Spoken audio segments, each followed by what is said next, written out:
is my granddaughter Archer, and she's going to show you how to make your own face mask at home from materials you probably already have on hand, a bandana and hair ties. Take it away, Archer.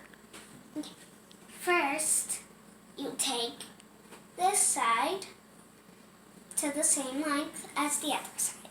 Then you carry the one with an opening into the middle, and then you do the same with the one that does not have an opening. Then you see how big your face and mouth, your nose and mouth is. Then you slide your hair ties on.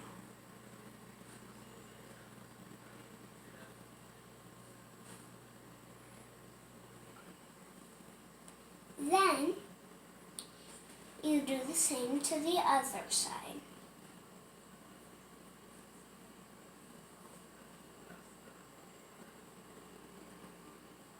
And then you take the excess on the left side into the middle, do the same with the right excess. And then you put it on by taking the hair ties and putting it around your ears. And there you have it, a perfect face mask.